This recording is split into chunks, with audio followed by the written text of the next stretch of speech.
ngayon sa hulo.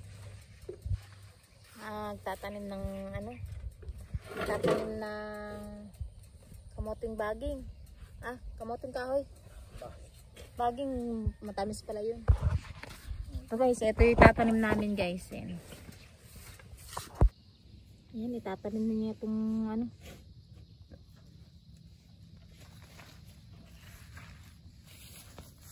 ito. Saan itatanim ito pa?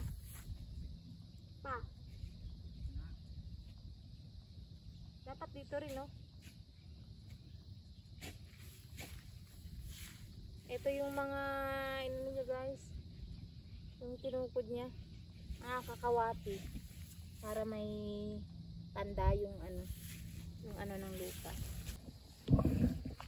Ayan yung itatanim niya, oh. Saka yun. So ito kasi yung hangganan guys, eh. Ito yung hangganan ng lupa, ng sukat. Ayan, malit lang naman yung sa amin dito guys. Ayan lang. Ayan, nakikita niya. Kaya lang, yung haba niya, hanggang dun. Ayun. Sa may, dun. Sa may, yung walang damo guys, yung pagtataniman lang ng palay. Hanggang dun. Sa dulong yun. Ayan. Yun. Daliri ko, ayan. Ayan yung sukat niyan. So, mahaba siya. Pag tinayuan mo ng bahay is mga kahit na 4 na bahay pwede eh. Kasi sa haba niya eh. So yung sukat niya guys is hanggang dito. Ayan.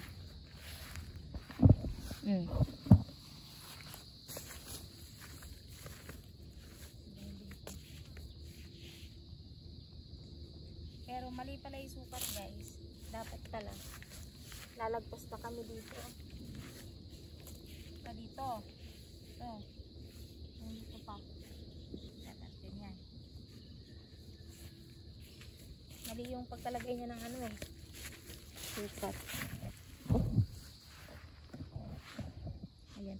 Hindi ako makapunta dun guys dahil wala akong bota. Kasi may nakita na kaming ahas dito eh. Ayan. Ayun yung bahay ng tsuhin niya guys. Marami pong dyan. Maraming sawa. Yan. Pero panilinisan pala ni Kuya Edine pa. Sumuba pala siya. Nilinis niya pala yung bahay. Nagtanim siya ulit ng puno.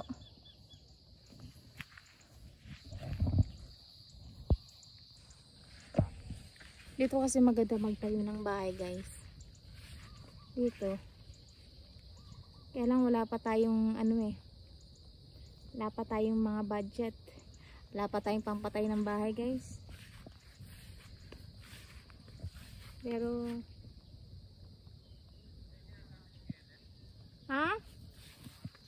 ito yung sinasabi niya pa.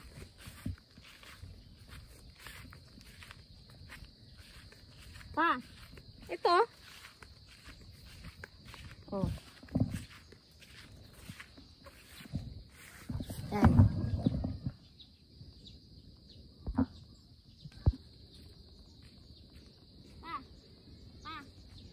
Ito.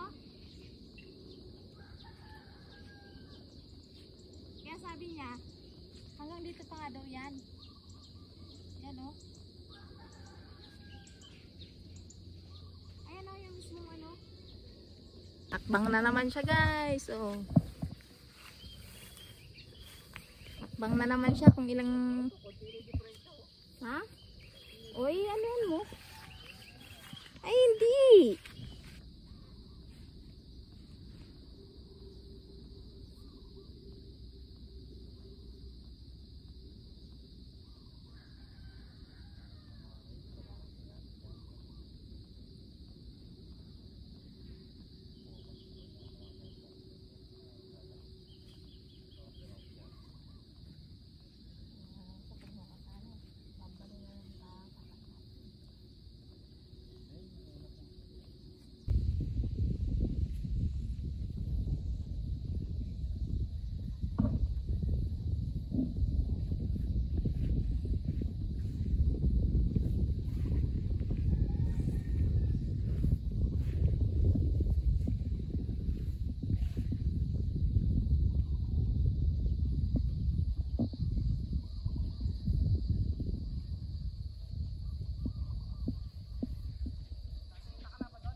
Gusto mo tubig?